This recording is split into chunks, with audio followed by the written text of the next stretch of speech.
안녕하십니까. 뉴스플러스입니다. 윤석열 대통령 체포영장 집행을 방해한 혐의가 있는 박종준 경호처장이 3차례 소환 통보만에 경찰에 출석했습니다. 박 처장은 현직 대통령 신분에 걸맞은 수사 절차가 진행돼야 한다고 강조했는데 경찰은 박 전 처장을 긴급 체포할 가능성도 있어 보입니다. 현장에 나가 있는 취재기자 연결합니다. 신기혜 기자.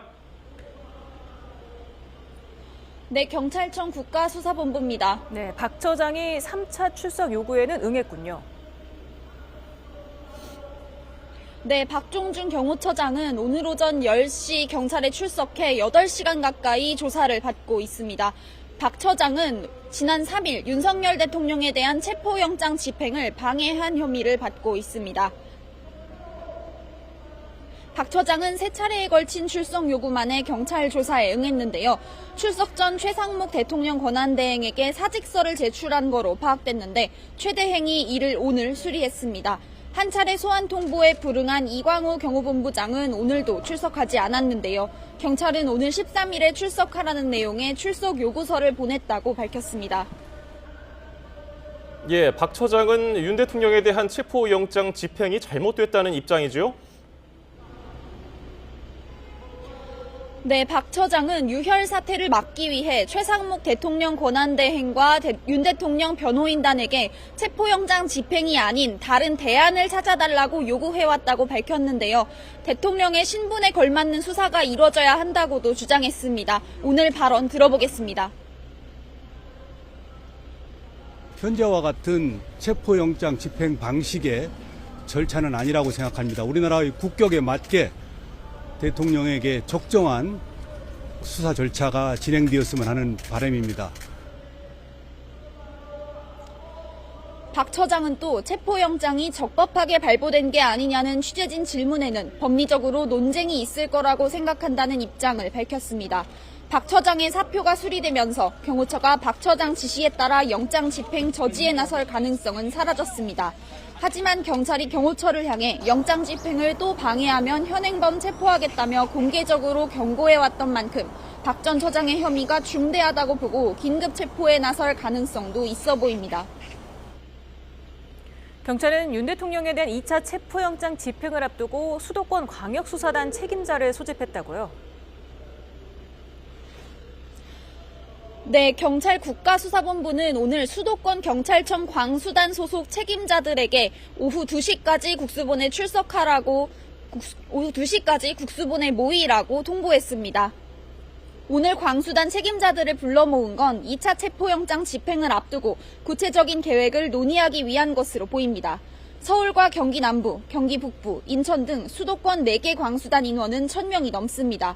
2차 체포영장의 유효기간이 지난 영장보다 일주일 정도 긴 2주 정도로 파악됐는데 경찰은 공수처와 함께 대규모 인원을 동원한 치밀한 영장 집행 계획을 논의할 것으로 보입니다. 지금까지 경찰청 국가수사본부에서 YTN 신기혜입니다. 윤석열 대통령 체포영장을 재발부받은 공수처는 재집행 의지를 거듭 강조하고 있습니다. 대통령 측은 체포야말로 내란이라면서 강하게 반발하고 있습니다. 현장에 취재기자가 나가 있습니다. 김태원 기자. 네, 고위공직자 범죄 수사처입니다. 네, 공수처의 2차 영장 집행 아직 움직임이 없습니까? 네, 공수처가 지난 7일 윤 대통령에 대한 체포영장을 다시 발부받은 지도 사흘이 흘렀습니다. 저희 취재진이 새벽부터 공수처에 나와 있는데 아직 특별한 움직임은 감지되지 않고 있습니다. 공수처는 경찰과 협의를 이어가면서 구체적인 집행 계획을 수립하고 있는 것으로 알려졌습니다. 영장 유효기간이나 집행 시점 등에 대해선 수사 기밀이라면서 함구하고 있는 상황인데요. 재발부받은 영장 유효기간은 이전 영장의 7일보다는 긴 것으로 보이는데 2주가량 시효를 확보했다는 이야기도 나옵니다. 집행 시점에 특히 관심이 쏠리고 있는 상황에서 섣불리 나서기보다는 신중에 기하는 모습인데요.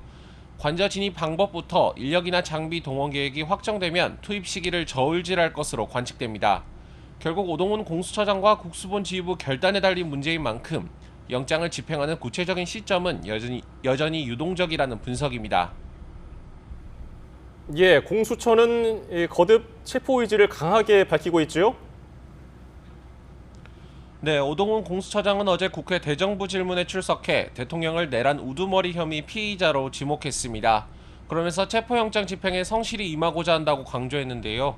경호처 등이 집행을 저지하는 것 자체가 도주의 염려를 낳고 있다며 경고하기도 했습니다. 또 국회의원이라도 집행을 막아서면 공무집행 방해 혐의로 체포할 수 있고 대통령 경호처도 영장 집행에 저항할 근거나 명분이 없다는 점을 분명히 했습니다. 네, 윤 대통령 측 입장은 어떻습니까? 네, 윤 대통령 측은 오늘도 입장문을 내고 공조본이 대통령을 체포해 헌정 질서를 무너뜨리려고 한다면서 진정한 내란 행위라고 주장했습니다. 박종준 대통령 경호처장이 경찰에 출석해 조사받고 있는 것과 관련해서도 입장을 밝혔는데요. 대통령 경호를 무력화하는 시도라면서 불법적인 출석 요구를 중단하라고 촉구했습니다. 또 윤 대통령 측은 영장을 강경하게 집행한다면 내전으로 이어질 우려가 있다는 표현까지 썼는데요. 영장 재집행이 임박했다는 관측이 나오면서 명분을 확보하기 위한 양측 기싸움이 가열되는 모습입니다. 지금까지 고위공직자범죄수사처에서 YTN 김태원입니다.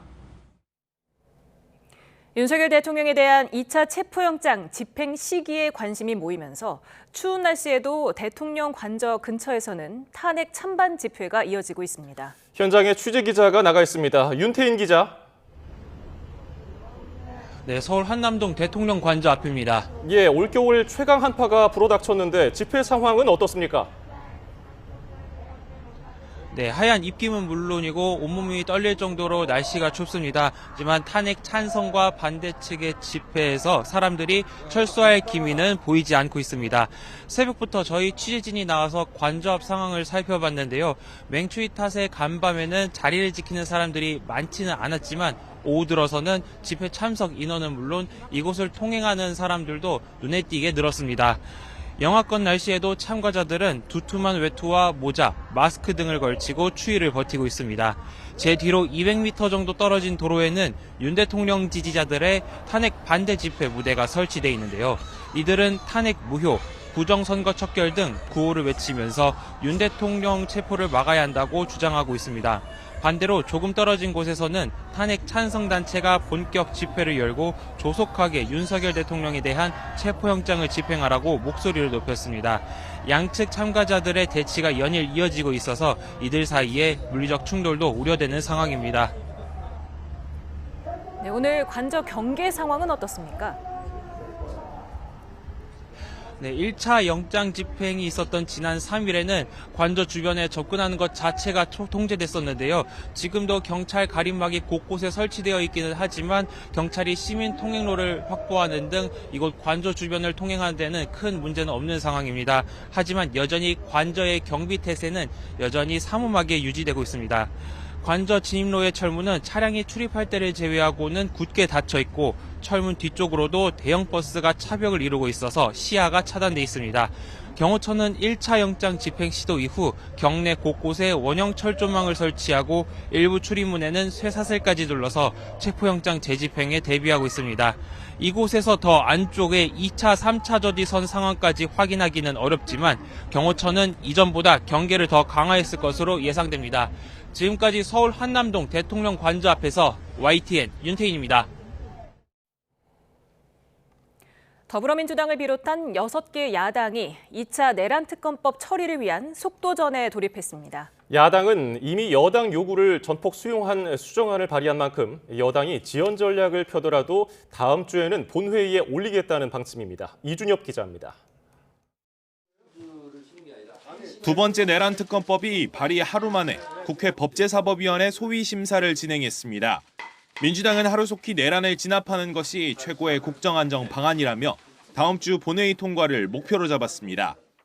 내란을 찬성하는 사람이든 반대하는 사람이든 사실상 지금 온 국민이 내란성 불면증을 겪고 있습니다. 야당 거부권이 없는 대법원장 추천 방식을 택하고 수사 인력은 205명에서 155명으로 수사기간은 최장 170일에서 150일로 줄이는 등 최상목 대통령 권한대행이 제2요구 사유서에서 거론했던 문제를 모두 해소한 만큼 할 수 있는 양보를 다 했다는 입장입니다. 독소조항을 없애줬는데 또 계속해서 축구 경기를 하는데 골대문을 자꾸 옮기고 하는 식이 되지 않습니까? 민주당은 여기에 명태균 공천 개입 의혹과 박정훈 대령 무죄 판결을 고리로 김여사 특검법과 최상병 특검법 공세에도 고삐를 조이고 있습니다. 특히 명시폭로로 윤 대통령 부부의 추악한 민낯이 드러나는 걸 막기 위해 비상계엄까지 불사했다는 추론이 가능하다고 주장했습니다. 이어 최상병 사건과 명태균 의혹, 비상계엄 사태는 결국 한 몸이라며 최소 3개의 특검을 가동하겠다고 엄포를 놓았습니다. 특검법을 신속하게 다시 추진하겠습니다. 국민의힘도 양심이 있으면 이번에는 반대하지 말기 바랍니다. 민주당은 여당이 자체 수정안 발의를 공언하는 것도 내심 내란 특검을 지연시키겠다는 의도가 있다고 보고 있습니다. 결국 특검 속도전에 방점을 찍고 있지만 협의 없이 밀어붙였다가 거부권이 반복되면 오히려 통과 시기는 더 늦어질 수 있다는 점은 고민거리입니다. YTN 이준엽입니다. 국민의힘은 야권이 재발의한 내란 특검법은 상자가리에 불과하다고 평가절하했습니다. 야당은 수용 불가 입장을 명확히 한 건데 대신 자체 특검 법안 논의를 공식화하면서 탄핵 정국 돌파구를 모색하고 있습니다. 임성재 기자입니다. 국민의힘은 물러설 만큼 물러섰다는 민주당 등 야당의 새로운 내란 특검 법안을 여러 반대 사유를 들며 깎아내렸습니다. 민주당이 내세우는 제3자 추천 방식 그리고 수사 기간과 규모 축소는 눈속임에 지나지 않을 뿐 면면을 보면 위헌, 졸속투성이라는 겁니다. 보수 괴멸이라는 목표를 그대로 계승하고 있습니다.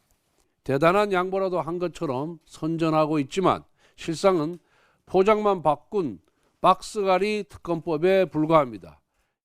무한정 늘어날 수 있는 광범위한 수사 대상을 특히 문제 삼았는데 새로 추가된 외환죄도 절대 용납할 수 없는 부분이라고 못 박았습니다.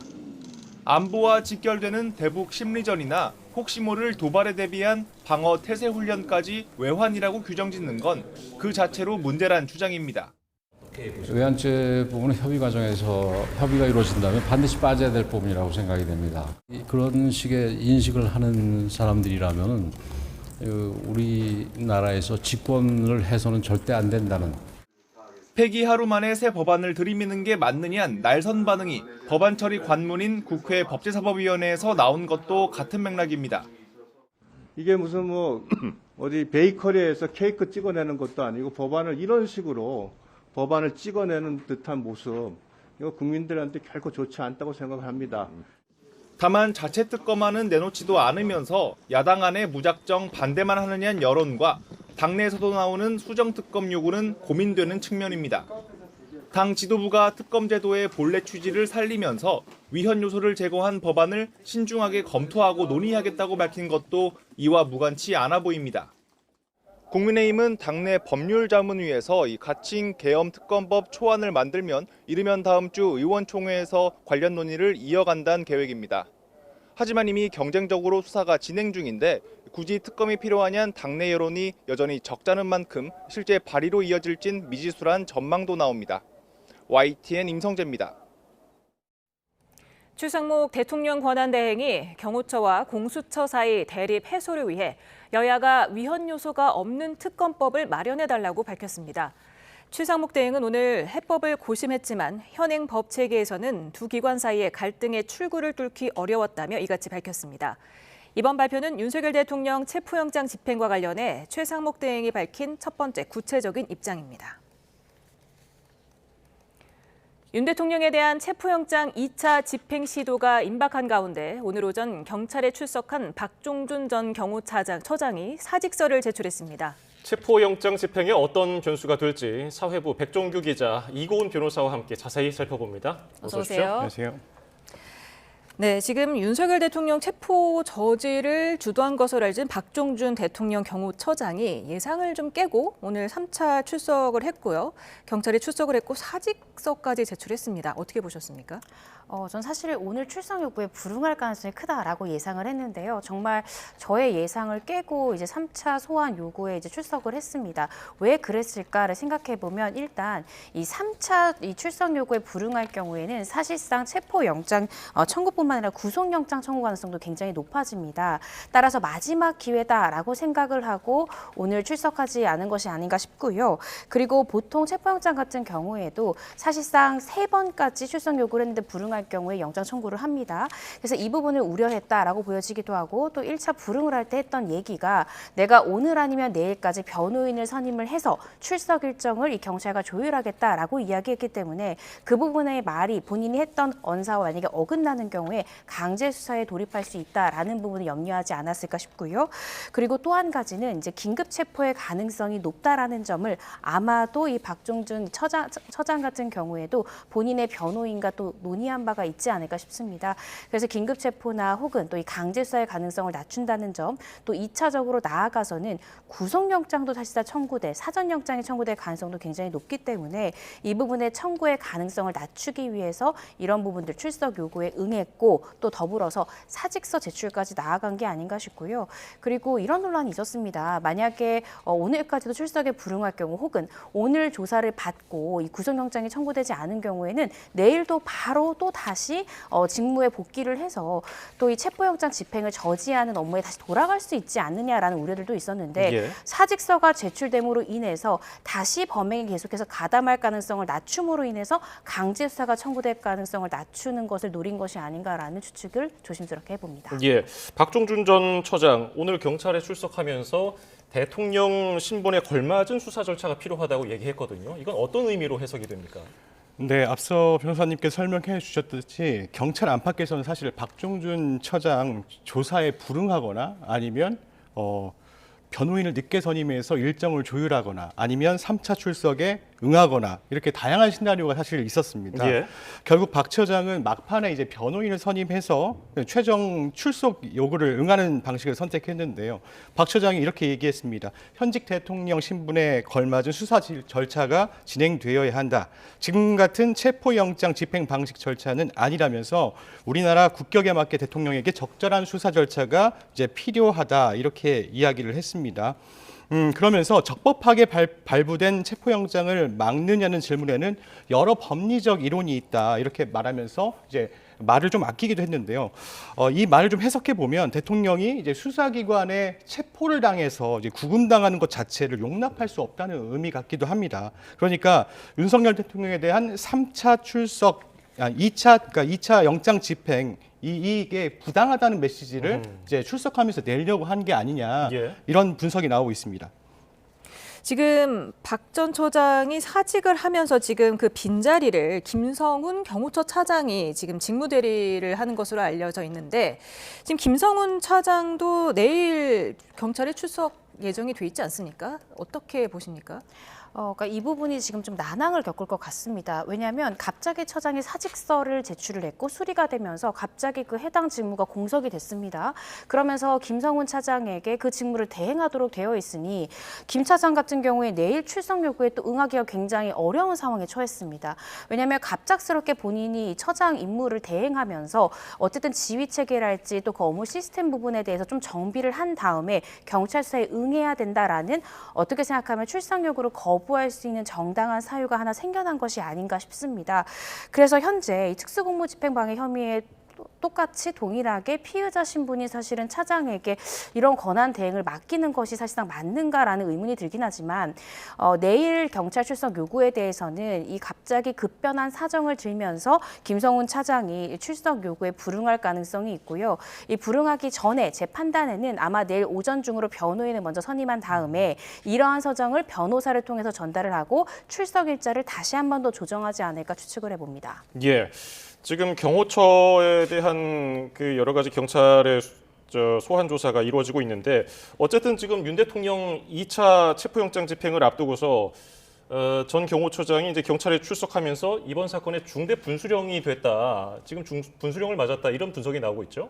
네, 경찰이 이제 사안의 중대성 등을 고려해서 박 처장을 조사한 뒤에 긴급 체포하고 구속영장을 신청할 가능성이 있다는 전망이 나왔습니다. 예. 그리고 나서 박종준 처장이 오늘 경찰 소환에 앞서서 사직서를 제출했잖아요. 그리고 나서 6시간 만에 이 사실이 알려졌습니다.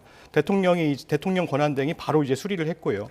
그리고 김성훈 경호처 차장이 이제 직무대행을 맡게 되는데 내일 3차 소환 통보를 받거든요. 예. 근데 말씀하신 대로 내일 3차 소환 통보에 응할지가 주목이 돼요. 만약에 출석한다면 경호처 처장과 차장, 그러니까 경호처 지휘부 라인이 모두 자리를 비우게 되는 상황이거든요. 그러면 이제 2차 체포영장 집행을 앞두고 경호처는 힘을 잃게 되는 겁니다.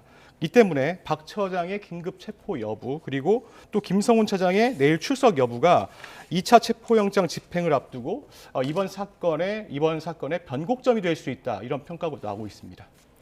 이광우 경호본부장은 오늘 경찰이 2차 출석 요구에 불응했기 때문에 또 경찰이 13일 날 나와라 3차 출석 요구를 하지 않았습니까? 예. 지금 이광우 경호본부장 그리고 이진아 경비안전본부장도 지금 경찰에서 출석 요구를 하고 2, 3차 출석 요구를 하고 나와서 조사를 받으라고 했습니다.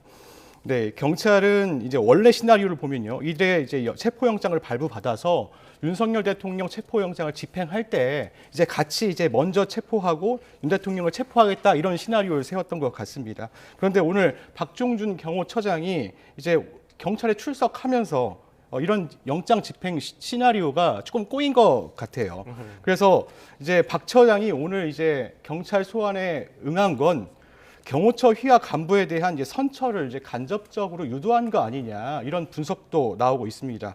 경호처 간부가 이제 줄줄이 입건되고 이제 소환에 불응하는 상황에서 자신이 이제 체포 등 모든 가능성을 떠안겠다 이런 포석을 깔았다는 분석도 나오는데요. 박 처장을 비롯해 이 경호 책임자들이 모두 현장에서 배제될 경우 체포영장 집행에 더 큰 차질이 생기는 상황을 이제 방지하기 위해서 출석했다 이런 해석도 나오고 있습니다. 예, 일각에서는 경호처 간부 한 명 한 명씩 무력화시킨 다음에 이 대통령에 대한 영장 집행에 나설 거다라는 예측도 있었는데 그러면 지금 체포영장 집행에는 어떤 변수가 될까요? 윤석열 대통령에 대한 체포영장 집행에 있어서 사실 오늘 갑작스럽게 경호처장이 출석하면서 아마 경찰에서도 오늘 출석에 불응할 것을 예상했을 가능성이 굉장히 높을 것 같습니다. 예. 그렇지만 오늘 오히려 박종준 전 처장이 출석한 것이 저는 오히려 체포영장 집행에 더 용이해졌다라는 생각이 들기는 합니다. 그 이유는 오늘 박종준 처장이 출석을 하면서 본인 입장을 얘기를 했는데요.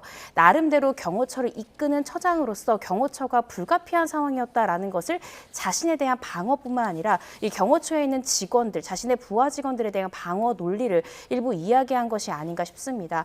처장이 이제 출석에 응하면서 사실상 밑에 있는 지금 차장이랄지 본부장이랄지 이제 줄줄이 소환이 예상되어 있고 또 여러 가지 강제수사 가능성까지도 언급되고 있기 때문에 사실 경호처의 이 지휘 체계랄지 경호처의 방어 논리나 이런 것들에 대한 힘이 잃어질 가능성이 굉장히 높다라고 생각하고요.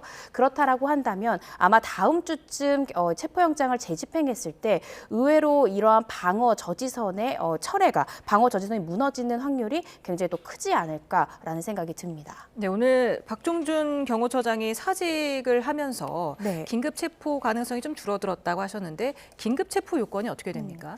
일단 긴급 체포라는 것은 영장이 없이 긴급하기 때문에 체포한다라고 이해하시면 될 것 같습니다. 그 요건을 보면 요건이 좀 까다로운데요. 예. 모든 죄에 대해서 적용되는 것이 아닙니다. 사기, 사형, 무기 또는 장기 3년 이상의 이 중대한 범죄를 저질렀다라고 의심할 만한 상당한 이유가 있어야 되고요.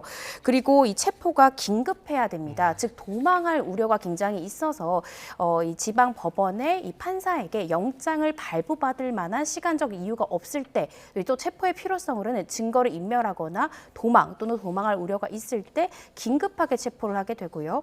또 긴급 체포를 한 다음에 만약 경찰이 긴급 체포를 했다면 검사에게 사후 승인을 받아야 되고요. 또 48시간 이내에 구속영장 청구 여부를 결정해야 됩니다.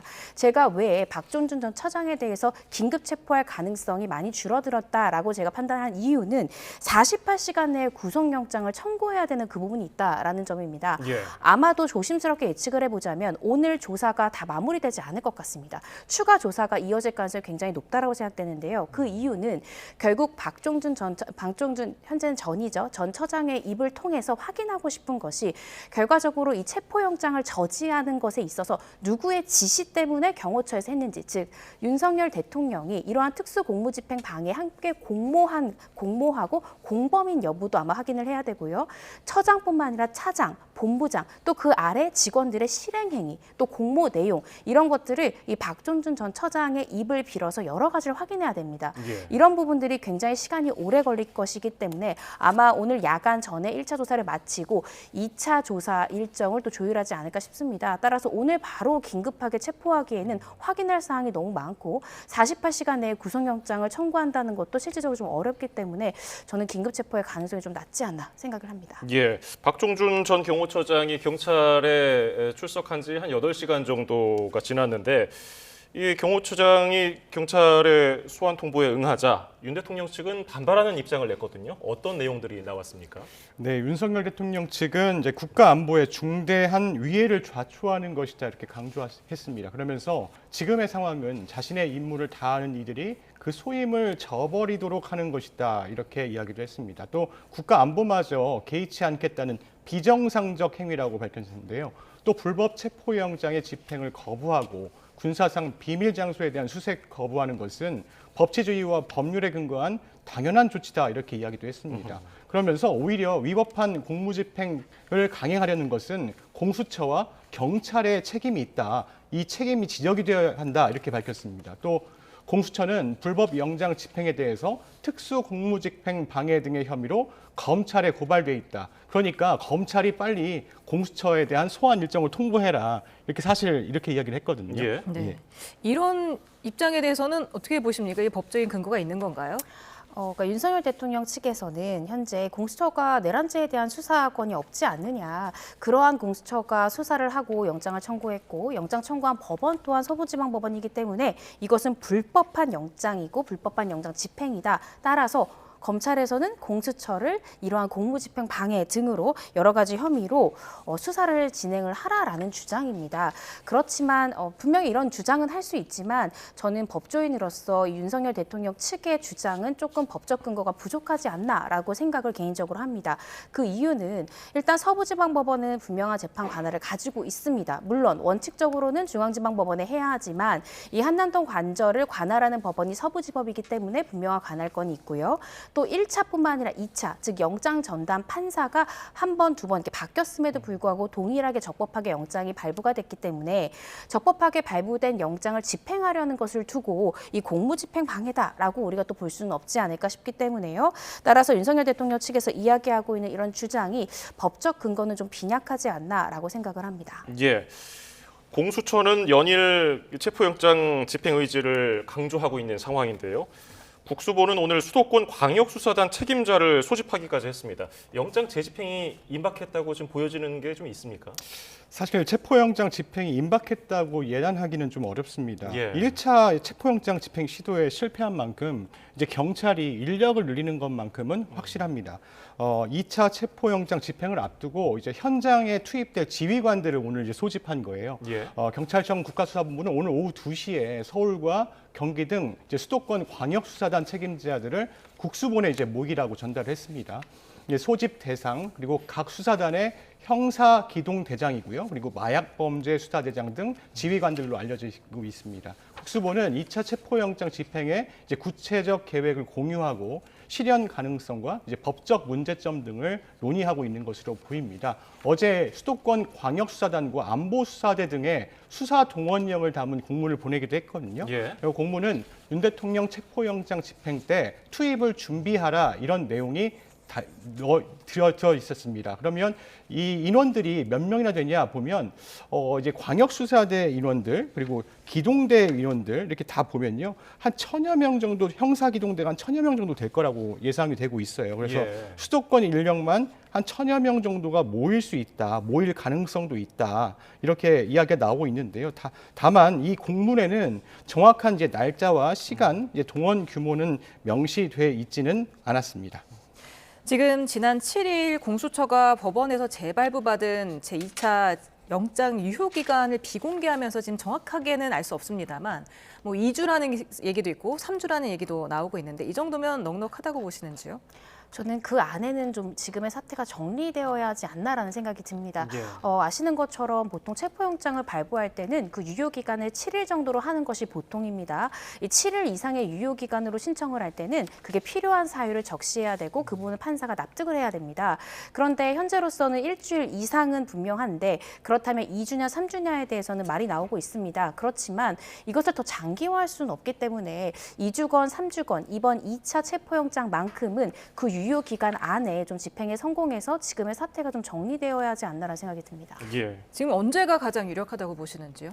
참 이 부분을 추측하기는 조금 어려운 부분이 있을 텐데요. 이르면 이번 주말이 될 수도 있지만 저는 다음 주 중이 될 가능성이 높지 않나 싶습니다. 그 이유는 이 경호처 관련된 피의자들의 소환 일정이 아마 다음 주에는 대부분 응해야 하는 상황입니다. 그러니까 내일 예정된 차장 같은 경우에도 아까 제가 말씀드렸듯이 이 부분에 대해서 현재 직무 대행 때문에 내일은 불가피하게 출석할 수 없다 하더라도 다음 주 중에는 출석을 해야 됩니다. 그 이외에 본부장이나 여러 가지 지금 관련된 경호처 관련된 직원들이 출석이 다음 주 중에는 이루어질 가능성이 굉장히 높고 다음 주까지는 이 박종준 처장의 조사도 어느 정도는 마무리될 경찰 단계 조사가 마무리될 가능성이 좀 있기 때문에 전 다음 주 중에는 아마 체포영장 집행이 될 가능성이 높지 않나라고 조심스럽게 추측을 해봅니다. 지금 국수본 관계자가 이번에는 야간 집행도 배제하지 않겠다고 했는데 그 가능성은 어떻게 보십니까? 물론 야간 집행은 가능할 수 있습니다. 영장에 야간 집행 가능 여부에 이제 가능하다라고 적시가 되면 가능은 한데요. 그런데 제 생각에는 야간에 집행할 가능성은 조금 낮지 않을까 싶습니다. 저도 검찰에서 검사로 재직할 때 야간 집행하는 경우는 예를 들어 마약 사건이나 어떤 밀행성이 기본이 되는 사건에서는 어쩔 수 없이 관련 피의자들이 야간에만 움직이기 때문에 잠복 수사를 하다가 영장을 집행하는 경우는 있었지만 기본적으로 사실은 이런 강제 수사를 할 때는 가장 중요한 게 안전입니다. 예. 따라서 야간에 또 심지어 철조망이나 여러 가지 지금 방어선들이 있기 때문에 야간에는 이런 것들에 대한 정확한 어떤 저지선을 파괴하고 이런 부분이 좀 어려울 수 있습니다. 따라서 야간이 될 가능성은 좀 적지 않을까 싶고요. 주간에 시도할 것이기 때문에 지금 현재 관저의 내부에 있는 경호처 관련된 직원들보다 훨씬 압도적으로 많은 숫자의 경찰의 수나 기동대나 여러 가지 이 경찰 병력들을 지금 현재 마련하고 있는 것이 아닌가라는 생각이 듭니다. 예. 말씀하신 대로 수도권 광역수사단 책임자뿐 아니라 수도권 형사 총동원령을 경찰이 내렸거든요. 이 인원들은 어떤 인물들입니까? 네, 형사 기동대는 이제 해당 지방청만의 사건을 담당하는 인원들이 아닙니다. 이제 관할을 넘어서 강력 범죄에 신속하게 대응하는 조직인데요. 예. 광역 사건과 사회적 관심도가 큰 사건에 이제 수사를 하는 형사 기동대가 이제 전담하는 겁니다. 500여 명이 넘는 수도권 형사 기동대원들이 이제 상당수 동원될 것으로 보이는데요. 여기에 마약과 안보 수사를 담당하는 형사들도 추가 합류하면 앞서 말씀드린 대로 1000여 명에 달할 것으로 보입니다. 그렇지만 이제 변호사님께서 말씀하셨다시피 야간 집행 가능성은 사실 좀 낮아 보입니다. 예. 일단 사람들이 다치는 일이 벌어지면 책임론이 제기될 가능성이 크거든요. 사실 이제 경찰도 결과도 중요하지만 과정을 따져야 하는 이제 국가 조직이잖아요. 예. 그렇기 때문에 야간 집행은 좀 어려울 것으로 보이고요. 지금 보시면 그 차벽이나 그다음에 버스들이 막 세워져 있잖아요. 예. 이런 이 버스들을 빼내야 하는 이제 차량, 특수 차량이나 이런 것들도 다 불러서 사실 이 차벽을 무력화해야 되는 상황들도 벌어지는데 또 철조망, 원형 철조망도 다 쳐져 있고요. 예. 이렇게 되면 야간에 인력을 투입한다는 것은 사람들이 다칠 가능성이 크기 때문에 그 부분을 이제 생각하면 야간 집행 가능성은 좀 낮아 보이는 상황인 겁니다. 지금 경찰이 1차 영장 집행 당시 지난 3일에 한남동 관저에 있던 경호처 직원 26명에 대한 신원 확인을 요청을 했습니다. 경호처 직원들이 상당한 압박감을 느끼고 있을 것 같은데요. 네, 그럴 것 같습니다. 지금 그 1차, 2차, 3차 저지선이 있었거든요. 그런데 1차에서는 쉽게 열어졌고 2차에서 사실상 물리적 충돌이 조금 발생하는 모습을 봤습니다. 그런데 경찰이 그때 다 체증을 하고 있었어요. 당시 상황들을 어떤 인물들이 어떻게 맡고 있는지 이런 것들을 카메라나 녹음기나 이런 것들 다 체증하고 있었거든요. 그 안에서 얻은 정보를 가지고 26명의 신원 확인을 이제 경호처에 공문을 보내서 맞냐 이렇게 지금 확인을 하고 있는 상황인 겁니다. 예.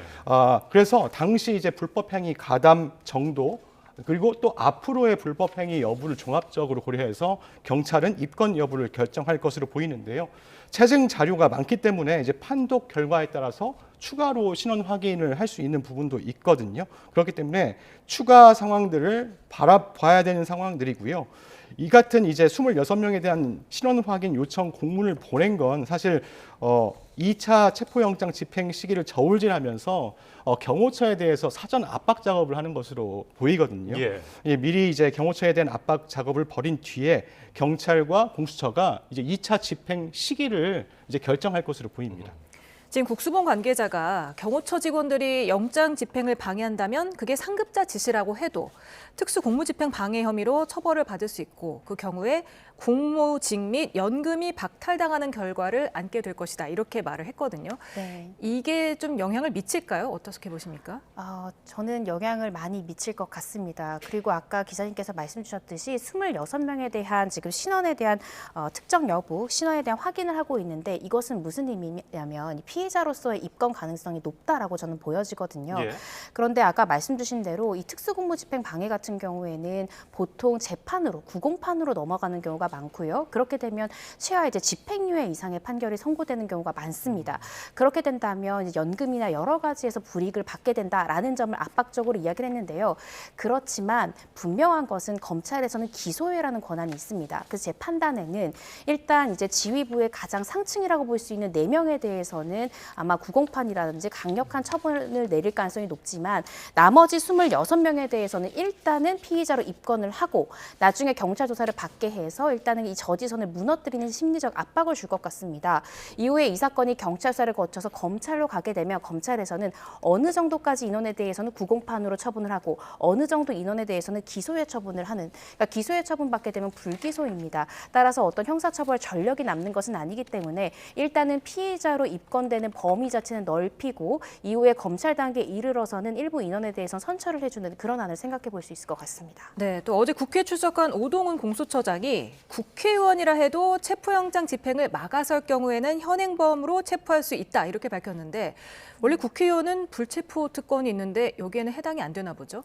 네, 현행범인으로는 체포가 가능합니다. 따라서 지금 국민의힘의 일부 의원들이 이 체포영장 집행에 있어서 저지하는 그런 상황이기 때문에 좀 압박을 주기 위한 용도로 이야기한 것이 아닐까 싶은데요. 실질적으로 이런 사태는 발생해서는 안 된다는 생각이 들고 이런 부분들까지 우리는 법적으로 고려를 하기 때문에 이 체포영장을 집행할 때 저지에 나서지는, 그러니까 국회의원들이 나서지는 않았으면 좋겠다. 이 정도의 뜻으로 해석해 볼 수 있겠습니다. 예. 앞서서 이제 경찰이 채증을 통해서 경호처 직원들에 대해서 이제 특수공무집행 방해 혐의로 입건하려는 그런 시도 말씀드렸는데 이에 실세라 윤 대통령 측 변호인단도 마찬가지로 영장 집행에 나섰던 공수처 검사, 경찰 수사관 150명의 신원 확인을 위한 정보 공개를 청구를 했습니다. 이게 서로 고소 고발 입건하게 되면은 좀 꼬이는 건 없습니까? 그러니까 지금 양쪽에서 서로가 불법이다라고 이야기하고 있는 상황입니다. 예. 아무래도 윤석열 대통령 측에서는 150명의 신원 확인한다라는 의미는 150명에 대해서 신원 확인, 즉 정보 공개가 된다면은 우리는 고발 조치도 불사하겠다라는 뜻으로 보이는데요. 그렇지만 고발이 된다라고 하면 피고발인 신분은 될 수 있습니다. 그렇지만 경찰에서나 검찰에서는 각하 처분이라고 해서 피의자에 대해서 조사하지 않고 그냥 조사 없이도 명백히 이건 혐의가 없다라는 것이 분명할 때는 그냥 각하 처분으로 형식 처분으로 불기소해 버릴 수도 있습니다. 예. 그래서 이렇게 금방 또 끝날 가능성도 있어서요.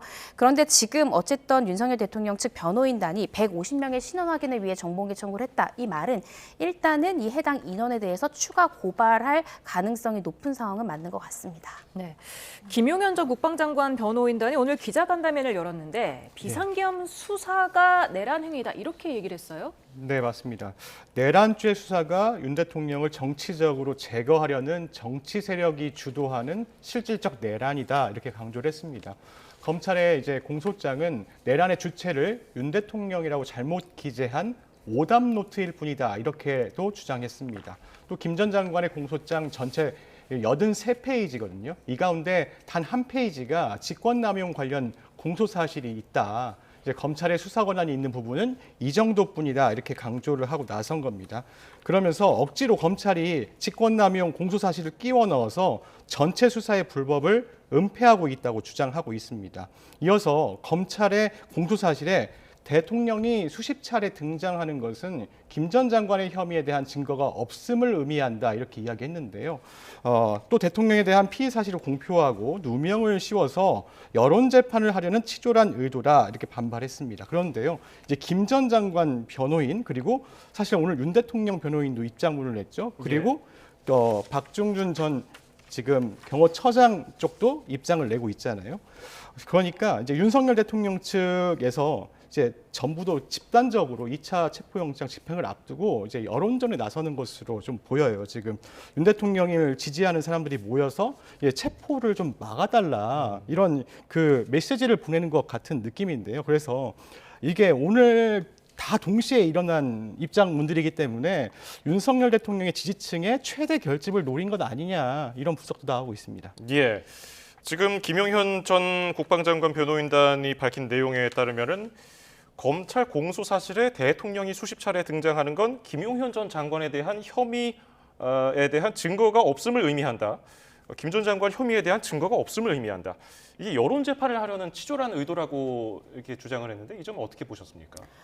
근데 기본적으로 내란죄에서 가장 지금 우두머리로 적시되는 것이 당연히 윤석열 대통령이기 때문에 어쩔 수 없이 검찰에서는 공소장을 적을 때 가장 주범이라고 볼 수 있는 우두머리의 이야기나 또 공모의 가장 중요한 핵심 내용을 이야기했던 윤석열 대통령에 대해서 가장 많이 주어로 삼을 수밖에 없는 상황입니다. 예. 물론 저도 공소장 내용을 자세히 보진 못했지만 그렇지만 공소장 구성을 살펴보더라도 저도 검사로서 공범 내용을 적을 때 주범의 내용을 가장 많이 적시를 하고요. 그 주범의 공모와 지시 아래 이제 하범이 어떻게 실행행위를 했는지를 하부에 적게 되어 있습니다.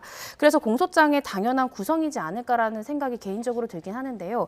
일단은 저는 오늘 이 김용현 전 국방부 장관의 이제 기자회견, 장관 이 변호인의 기자회견이랄지 또 편지 내용이랄지 여러 가지를 들으면서 어떤 생각이 들었냐면 일단 기본적으로 사법과 정치를 좀 분리해야 된다는 생각이 듭니다.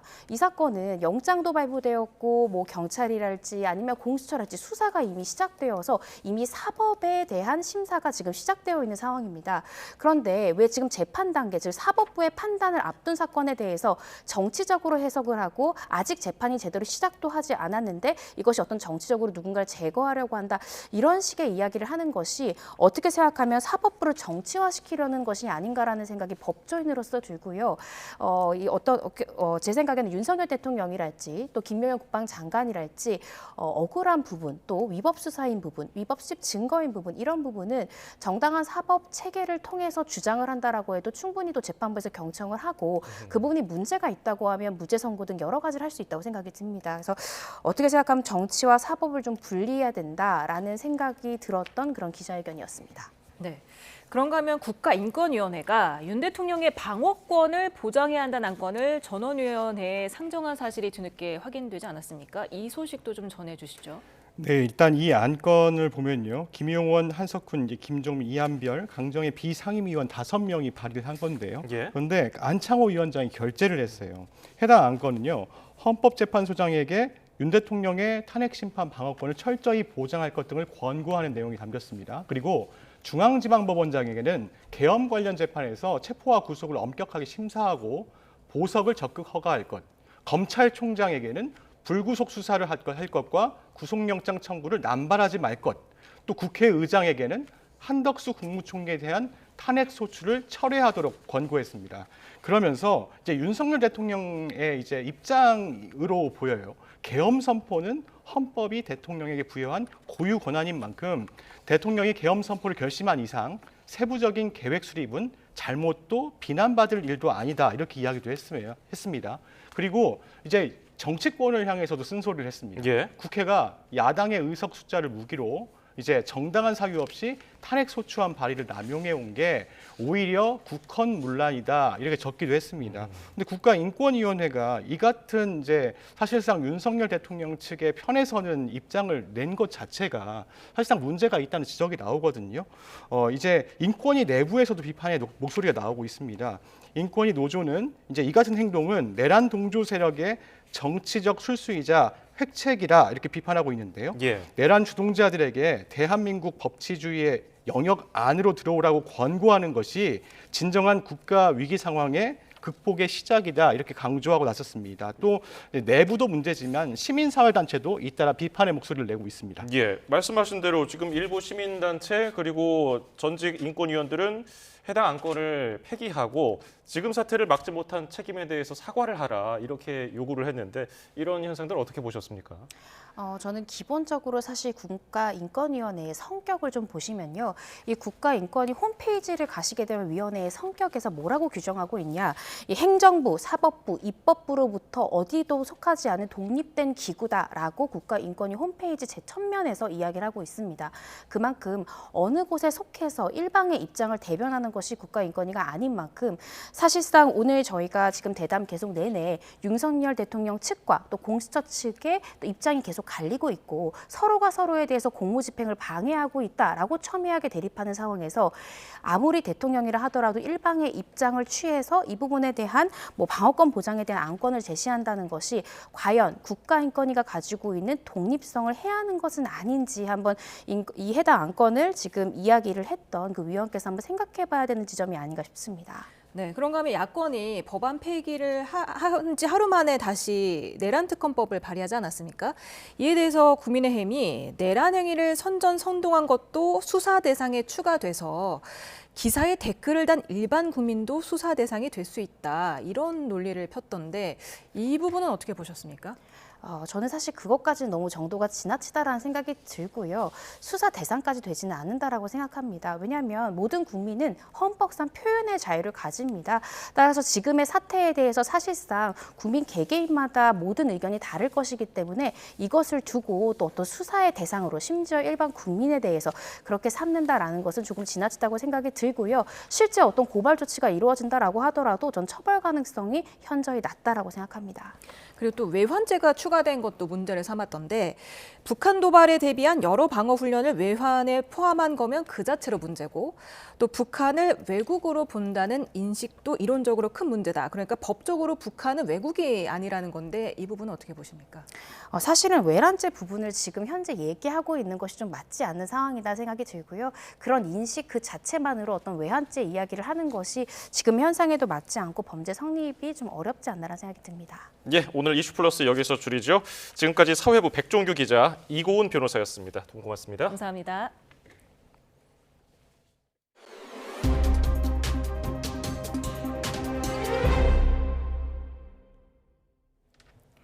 강추위가 기승을 부리면서 서울에서는 수도관 동파가 속출했고 강원도에서는 병소주까지 얼어붙었습니다. 호남 지역에서는 강한 바람과 함께 눈발까지 날려서 시민들이 불편을 겪었습니다. 김기수 기자입니다. 한파 속 꽁꽁 얼어붙은 수도관 계량기 교체 작업이 한창입니다. 기온이 급격하게 떨어지면서 계량기 동파가 잇따랐는데 서울 지역 곳곳에서 신고가 접수됐습니다. 날씨가 영하권이 계속 지속이 되면 이 내부에 있는 그 물들이 얼어요. 이렇게 얼면 그 물이 얼면서 부피가 늘어나면서 요 겉에 있는 그 유리를 깨고 나오거든요. 강원도에 있는 한 주류 도매업체에선 강추위에 납품하려던 소주가 얼어붙었습니다. 상자 안에 담긴 병소주 대부분이 영하 20도에 가까운 강추위에 얼음으로 변한 겁니다. 소주가 얼었네 이거. 외출에 나선 시민들도 털모자에 장갑, 목도리로 중무장했지만 옷 사이를 파고드는 바람을 막기엔 역부족입니다. 올 들어서 제일 추운 것 같습니다. 옷을 껴입고 마스크를 쓰고 이렇게 완전 부장을 하고 왔는데도 굉장히 춥습니다. 강추위에 하천변도 꽁꽁 얼었습니다. 청주 도심을 가로지르는 무심천에선 살을 내는 듯한 칼바람이 불고 있습니다.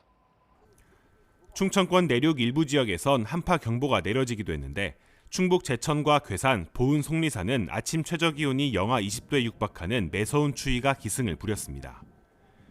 폭설이 내렸던 전남 지역에선 제설 작업이 이어졌습니다. 차 위에 한가득 쌓인 눈을 연신 털어내고 골목길도 빗자루로 길을 만듭니다. 보행자들 좀 걸어 다니는데 좀 어려움이 없도록 저희가 좀 제설하는데 아침에 이렇게 나와서 동참하게 됐습니다. 차츰 평년 기온을 회복하겠지만 내렸던 눈이 얼거나 도로 살얼음, 동파 사고가 발생할 수 있는 만큼 각별한 주의가 필요합니다. YTN 김기수입니다. 지난주 독감 의심 환자가 외래 환자 1000명당 99.8명을 나타내 4주 만에 13.7배 급증했습니다. 이는 9주간 연속 증가한 수치로 표본 감시 체계가 구축된 뒤 최고 기록입니다. 질병관리청은 두 가지 바이러스 유형이 동시에 유행하고 있다며 향후 1, 2주 사이가 독감 환자 발생 정점이 될 것으로 예측했습니다. 미국 LA의 초대형 산불 피해 규모가 73조 원에 육박할 것으로 추산되면서 미국 산불 사상 가장 파괴적인 자연재해라는 평가가 나옵니다. 지금까지 10명이 숨지고 18만 명에게 대피령이 내려졌는데요. 전기와 가스 공급이 끊긴 지역도 있습니다. 뉴욕 이승윤 특파원입니다. 미국 로스앤젤레스에서 발생한 산불이 건조하고 강력한 바람인 센타에나를 타고 여전히 확산하고 있습니다. 특히 서부 해안의 부촌 퍼시픽 팰리세이즈에서 발생한 최대 규모의 산불은 진화와 대응에 여전히 어려움을 겪고 있습니다.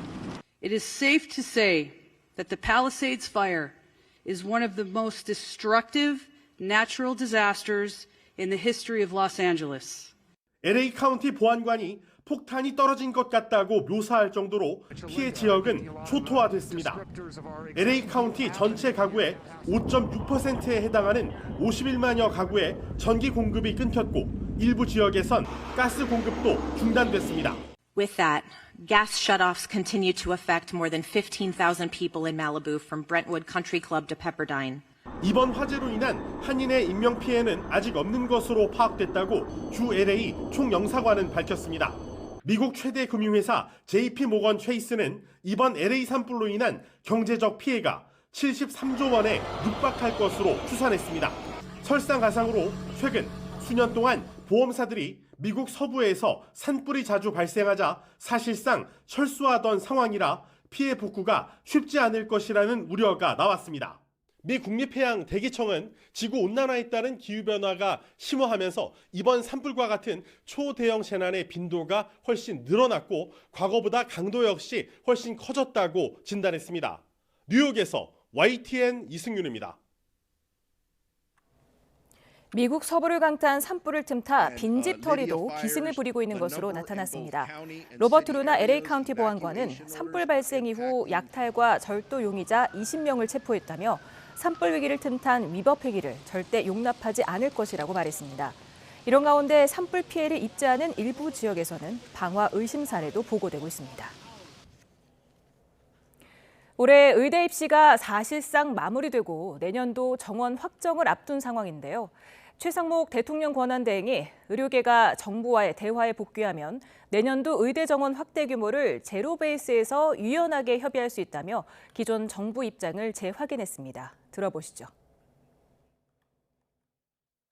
사회부총리를 중심으로 복지부, 병무청 등 관계부처는 전공의 선생님들과 의대생들이 복귀할 수 있도록 관련 조치를 적극 검토해 주시기 바랍니다.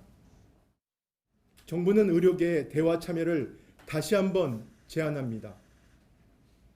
정부는 의료계가 대화에 참여해 논의해 나간다면 26년 의과대학 정원 확대 규모도 제로 베이스에서 유연하게 협의할 수 있을 것입니다.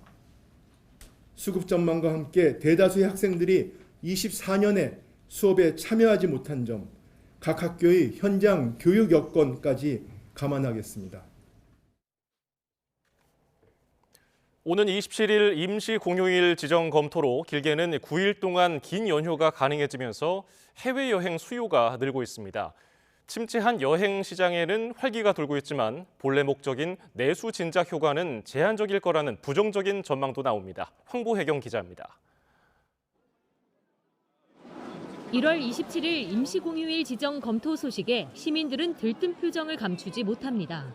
저 좋았어요. 주말이랑 연결돼가지고 더 추가돼서 휴가가.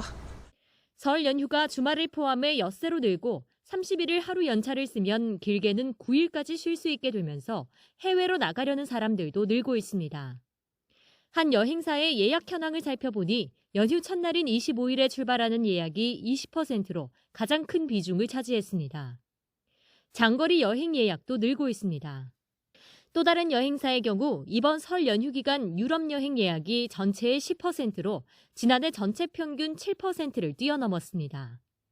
제주 항공 여객기 참사로 위기감이 닥쳤던 여행업계는 설 특수잡기에 주력하고 있습니다.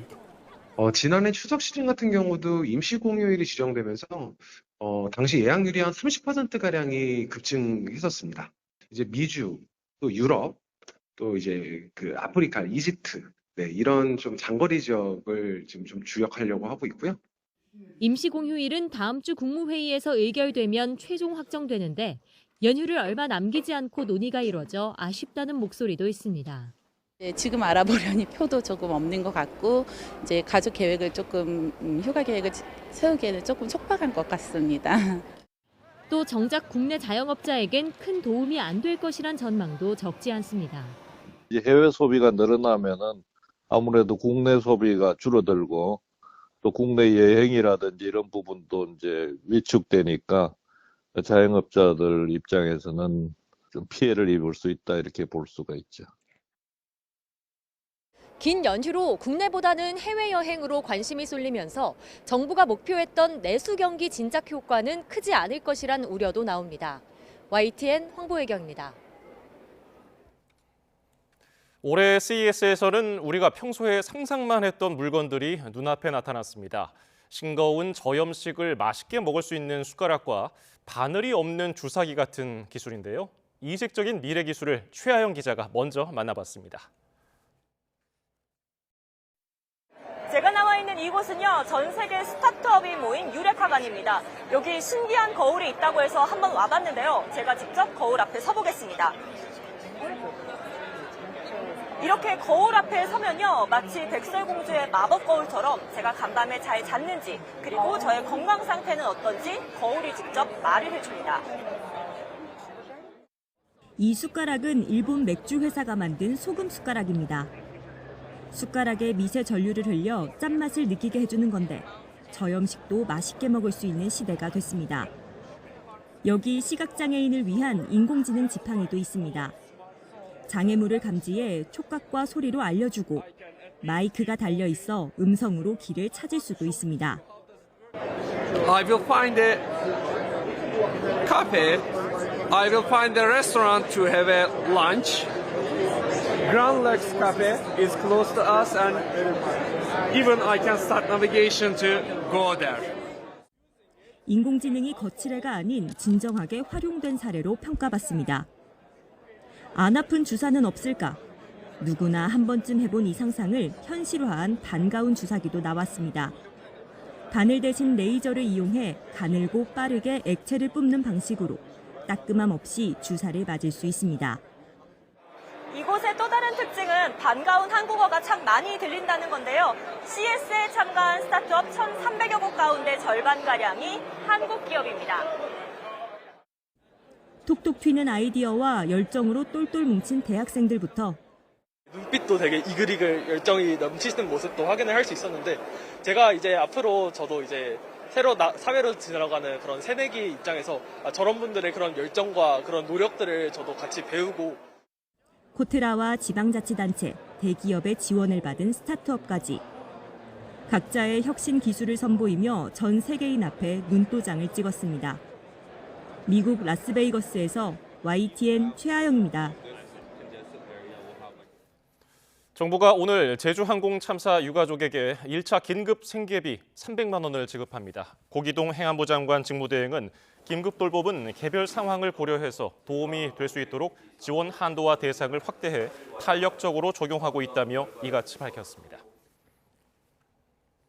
명절 승차권 예매를 운영하는 SRT 운영사 SR이 올해 설 명절부터는 승차권 부당 거래를 막기 위해서 위약금 기준을 강화하기로 했습니다. 출발 이틀 전까지 환불해도 400원, 하루 전에는 영수금액의 5%를 부과해서 이른바 묻지마 예약을 방지하도록 했습니다. 변경되는 위약금 기준은 오는 24일부터 2월 2일까지 열흘간 운행하는 설 열차 승차권을 취소할 때 적용됩니다.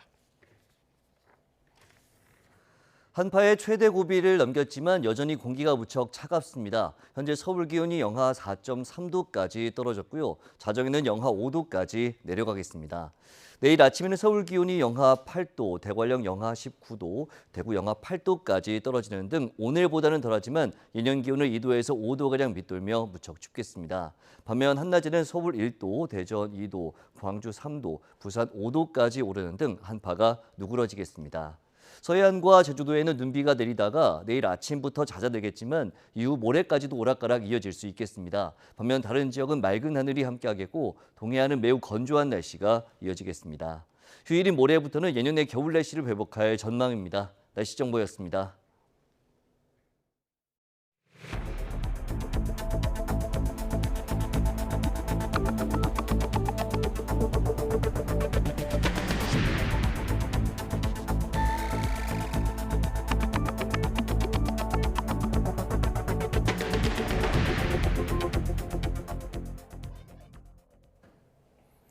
윤석열 대통령의 호위무사를 자처해온 박종준 대통령 경호처장은 경찰 출석에 맞춰 사의를 표하고 물러났습니다. 물리적인 충돌이 발생해서는 안 된다고 강조했는데 경찰의 윤 대통령 체포영장 재집행 과정에 경호처 대응이 달라질지 주목됩니다. 신윤정 기자입니다. 대통령 안전 확보에 신명을 바칠 거라고 밝힌 지 닷새 만에 박종준 대통령 경호처장이 자리에서 물러났습니다. 경찰의 3차 소환 통보에 출석하며 최상목 대통령 권한대행에게 사직서를 제출해 수리된 겁니다. 저는 어떠한 경우에도 물리적인 충돌이나 유혈 사태가 일어나서는 안 된다는 생각으로 여권 관계자는 윤 대통령에 대한 무리한 체포영장 집행으로 불상사가 발생하지 않도록 해달라는 간곡한 메시지를 사의로 대신한 것 같다고 말했습니다. 대통령 경호처는 김성훈 차장 직무대행 체제로 전환됐는데 경찰의 체포영장 재집행 대응에는 문제가 없다는 입장입니다. 경호 대상자의 절대 안전 확보라는 경호 임무를 완벽히 수행하여 세계 최고 수준의 경호기관이라는 자부심과 긍지를 이어가겠습니다. 김 차장은 야권에서 김용현 라인으로 불리며 지난 체포영장 집행 과정에서 강경 대응 기류를 주도한 것으로 지목되기도 했습니다. 김용현 경호처장 시절에 아주 잘 나갔던 사람들입니다. 다시 돌아와서 경호처장을 패싱하고 총기 지급, 실탄 지급 부분도 논의가 됐던 것 같습니다. 하지만 경호처 내부에서는 지휘부 공백에 대해 고민하는 기류도 감지됩니다.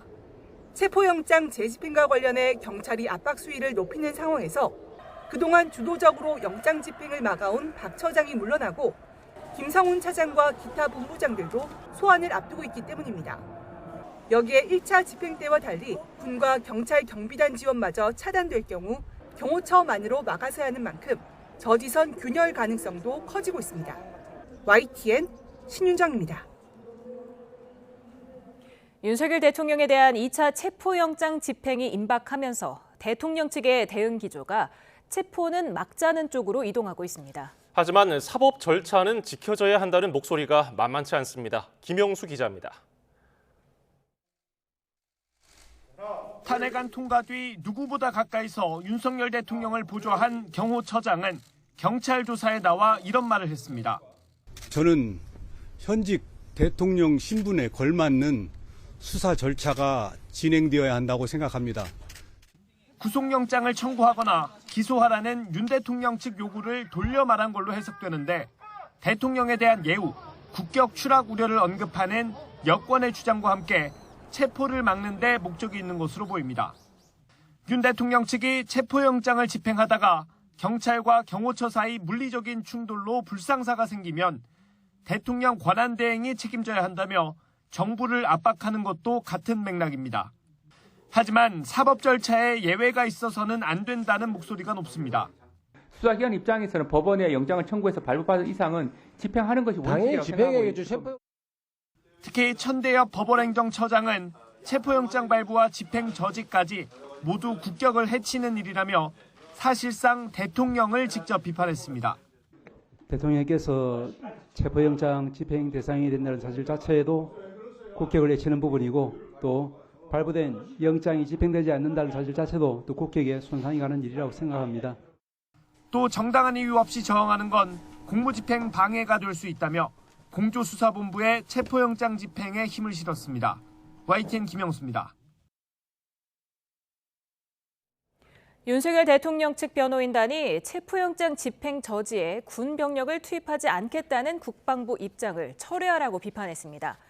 윤 대통령 측 윤갑근 변호사는 오늘 대통령 관저를 경비하는 55경비단 임무는 국가보안시설이자 군사기밀보호구역인 대통령 관저 외곽을 경비하는 것이라며 경호처 지휘에 따라 관저를 보호해야 한다고 말했습니다. 비상계엄을 사전에 기획한 혐의가 있는 노상원 전 정보사령관이 재판에 넘겨졌습니다. 노 전 사령관이 비선으로서 이번 비상계엄 사태, 특히 중앙선관위 장악 과정에 핵심 역할을 한 것으로 조사됐습니다. 이경국 기자입니다. 검찰 비상계엄 특별수사본부가 노상원 전 정보사령관을 구속 기소했습니다. 예비역임에도 다른 현역 장성과 마찬가지로 내란 중요 임무 종사, 직권남용 혐의가 적용됐습니다. 노 전 사령관은 이른바 롯데리아 회동을 포함해 지난해 11월부터 문상호 정보사령관과 정보사 대령들을 잇따라 만났습니다. 계엄 선포 시 선관위 청사 신속 점거, 부정선거 관련자 체포 등 별동대인 제2수사단의 자세한 임무가 전달됐는데 노 전 사령관은 자신이 노태학 중앙선거관리위원장을 처리할 거라고 했던 것으로 파악됐습니다. 실제로 계엄 당일 문 사령관 등은 노 전 사령관의 사전 지시에 따라 선관위 직원 포박과 벙커 이송, 선관위원 위협 등을 요원들에게 지시했습니다. 검찰은 노 전 사령관이 이처럼 군을 쥐락펴락할 수 있었던 건 김용현 전 국방부 장관의 비선이었기 때문이라고 봤습니다. 지난해 9월부터 계엄 당일까지 김 전 장관 공관을 20차례 넘게 방문했고 계엄 직전 4일간은 매일 공관을 찾았다는 겁니다. 위병소 검문을 피하려 장관 비서관이 모는 차량을 이용한 사실도 드러났습니다. 하지만 김 전 장관 측은 절차에 따라 자문했을 뿐이라며 비선 의혹을 강하게 부인하고 있습니다. YTN 이경국입니다. 국방부는 내란 중요 임무 종사 등 혐의로 구속 기소된 여인형 방첩사령관과 문상호 정보사령관 등 4명에 대한 보직 해임과 징계 절차에 착수했다고 밝혔습니다. 국방부 관계자는 계엄 사령관을 맡았던 박안수 육군참모총장의 보직 해임에 대해서는 추가적인 법률 검토를 진행 중이라고 덧붙였습니다. 경찰 특수단이 김주현 대통령실 민정수석을 내란 혐의로 입건했습니다. 경찰은 지난 8일 김 수석을 내란 혐의 피의자 신분으로 불러 조사했습니다. 김 수석은 윤 대통령이 비상계엄을 선포한 다음 날 서울 삼청동 대통령 안가에서 이상민 전 행안부 장관과 박성재 법무부 장관, 이완규 법제처장 등과 함께 계엄 관련 법률 검토를 했다는 의혹이 있습니다. 이런 가운데 내란 주요 임무 종사 혐의로 재판에 넘겨진 전현직 경찰 수뇌부의 재판 절차가 다음 달 6일 본격 시작됩니다. 서울중앙지방법원은 다음 달 6일 오전 10시 조지호 경찰청장과 김봉식 전 서울경찰청장의 첫 공판 준비기일을 열기로 했습니다. 윤석열 대통령 탄핵 심판과 관련해 헌법재판소는 어제 회의를 열고 제출된 증거들에 대한 증거 능력 여부와 소추 사유에 대한 쟁점 등을 논의했습니다. 헌재 천재현 공보관은 전원재판부가 변론기일 진행 방향에 대해 논의했다며 이같이 말했습니다. 또 윤 대통령 측이 어제 법무법인 선정에 차기환 변호사 추가 소송 위임장을 제출했다며 대리인단 규모는 모두 8명이라고 설명했습니다. 헌재가 시민 안전을 이유로 윤석열 대통령 탄핵 사건 방청권을 현장에서 배부하지 않기로 했습니다. 사건 관계인과 시민 등이 앉을 수 있는 일반 방청석은 모두 104석인데 전체 좌석 가운데 30% 내외를 온라인 추첨으로 시민에게 할당합니다. 대통령 탄핵 사건 이외 헌재 사건의 선고, 변론 현장 방청권은 당일 개정 1시간 전부터 정문에서 선착순 배부합니다. 윤 대통령 2차 체포영장 집행이 임박한 것으로 분석되면서 여야의 여론전도 치열해지고 있습니다. 여당은 대통령의 수갑을 채우면 국격이 훼손될 거라고 재차 강조했는데요. 이에 야당은 그럼 가마에 태워서 데리고 나올 거냐고 되물었습니다. 정인용 기자입니다. 국민의힘은 공수처나 경찰이 윤 대통령 내란 혐의 수사보다 체포 여부에만 사활을 건다고 날을 세웠습니다. 대통령을 관저에서 수갑 채워 끌고 가는 건 국격을 훼손하는 거라며 무리한 체포 시도는 없어야 한다고 다시 한번 강조했습니다. 구속 영장이 청구돼도 거기에 응하겠다고 그랬으니까 한 발짝 양보하는 거니까 우리 공수처나 이런 데도 특히 야당 같은 경우도 지나치게 몰아붙일 일이 아니고. 경찰과 경호처, 탄핵 찬성파와 반대파가 충돌해 유혈 사태가 벌어지면 끔찍할 거라면서 평화스러운 방법으로 해결해야 한다고 촉구했습니다. 내란죄 수사권이 없는 공수처가 흠결 있는 영장으로 체포하면 집행 이후 극단적 진영 대결과 국론 분열을 부추길 거란 우려도 제기했습니다. 반면 민주당은 윤 대통령 체포가 정확하게 집행되는 게 우리나라 민주주의 회복력을 보여주는 시금석이 될 거라고 반박했습니다. 그러면서 지금 상황을 계속 두는 게 오히려 국론을 분열시키고 국격을 떨어뜨리는 거라고 맞받았습니다. 관저에 숨어서 한 달 동안 국민과 싸워라라고 하는 메시지를 내는 것 자체가 국론을 분열시키고 대한민국의 경쟁력을 최하로 계속 떨어뜨리는 행위라고 보고 있습니다. 박지원 의원은 국격을 언급한 권영세 위원장을 겨냥해 윤 대통령을 그럼 가마에 태워서 관저에서 데리고 나오란 거냐고 꼬집었습니다. 한남동 관저로 가는 국민의힘 의원들을 향해서도 태양은 졌다며 정신을 차리라고 질타했습니다. 체포영장 집행 문제를 두고 여야가 제각각 자기 주장만을 펼치며 양보 없는 대치를 이어가고 있습니다. 어찌됐든 지금 현 상태가 정상은 아니라는 데에 공감대는 모인 만큼 조속한 특검 출범을 요구하는 목소리는 더 커질 걸로 보입니다. YTN 정인용입니다. 더불어민주당 등 야당이 두 번째로 발의한 내란 특검법이 국회 법사위 소위원회를 통과했습니다. 국민의힘은 표결에 참여하지 않았는데 여당목 소위위원인 주진우 의원은 특검법에 합의를 이루지 못한 상태에서 야권이 일방적으로 표결해 소위에 불참했다고 반발했습니다. 국민의힘 권영세 비대위원장은 야당이 새로 발의한 내란특검법 수사 대상에 외환죄가 추가된 걸 두고 여야 협의가 이뤄진다면 반드시 빠져야 할 부분이라고 밝혔습니다. 권 위원장은 외환죄 부분이 유지된 특검이 국회 본회의에 올라온다면 받아들이기 힘들다며 이같이 말했습니다. 최상목 대통령 권한대행이 경호처와 공수처 사이 대립 해소를 위해 여야가 위헌 요소가 없는 특검법을 마련해달라고 밝혔습니다.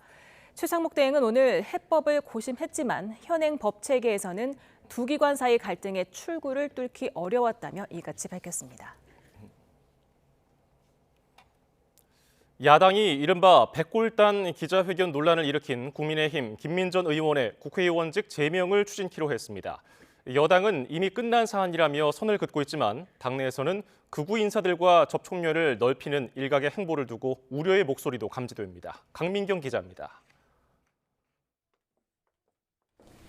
민주당 등 야당이 국민의힘 김민전 의원 제명 촉구안을 공동 제출했습니다. 김 의원이 백골단이란 산하조직을 운영하는 윤석열 대통령 체포 저지단체 반공청년단의 국회 기자회견을 주선한 지 하루 만입니다. 자유당 시절 정치 깡패의 명칭이자 독재 정권 사복 체포제의 별칭인 백골단을 어떻게 감히 국회에 끌어들일 수 있단 말입니까? 민주당은 끝까지 남 탓, 좌파 탓을 한 김 의원의 태도가 적반하장이라 제명 추진은 불가피하다고 목소리를 높였습니다. 백골단 사태를 민주당 공작이라고 주장을 하는 가짜 뉴스를 SNS에 공유하면서 피해자 코스프레를 시작했습니다. 이해를 할 수가 없습니다. 국민의힘도 김 의원의 행동이 부적절했다는 점은 인정하지만 당 차원의 징계 절차는 밟지 않을 거라고 못 박았습니다. 김민전 의원이 본인의 실수를 인정하고 사과를 했기 때문에 징계 사유에 해당하지는 않는다고 보고 있습니다. 하지만 백골단 논란과 함께 강성 지지층에 집중하는 듯한 일부 의원들의 행보에 당내 우려의 목소리가 흘러나오는 것도 사실입니다. 연일 한남동 관저를 찾는 윤상현 의원이 최근 극우 성향으로 평가받는 전광훈 목사 집회에 참석해 90도로 인사한 사실이 알려져 논란이 일기도 했습니다. 통성기도 하시는 분들, 정말 바닥에서 주무시는 분들 그 현장을 보면은 너무 감격스러워서 눈물을 흘릴 정도입니다. 국민의힘 지도부는 개별 의원의 행보라며 당 방침과는 거리를 두면서도 이들을 완전히 막을 수는 없다는 입장입니다.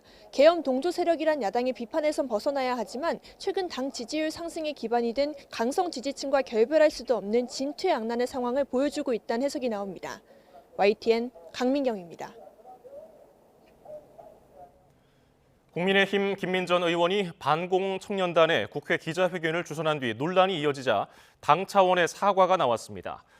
박수민 원내대변인은 논평을 내고 정확한 정보와 배경을 파악하지 못한 채 소속 의원이 기자회견을 주선한 점에 김 의원뿐 아니라 당 차원에서도 사과한다고 밝혔습니다. 다만 이번 논란으로 2030 세대의 의지와 열정이 폄훼되지 않기를 바란다면서 변화를 위한 청년의 행동을 응원하고 지지하겠다고 덧붙였습니다. 네, 방금 들어온 소식입니다. 정치자금법 위반 혐의를 받고 있는 건진법사 전성배 씨가 불구속 기소됐다는 소식이 들어왔습니다. 다시 한번 전해드립니다. 건진법사로 알려진 전성배 씨가 정치자금법 위반 혐의로 불구속 기소됐다는 소식이 들어왔습니다. 검찰은 앞서서 2차례 구속영장을 청구했지만 잇따라 기각됐는데요. 검찰은 공소시효가 임박함에 따라서 불가피하게 불구속 기소를 했다고 밝혔습니다. 자, 관련된 내용은 저희가 이어지는 뉴스에서 다시 한번 전해드리겠습니다.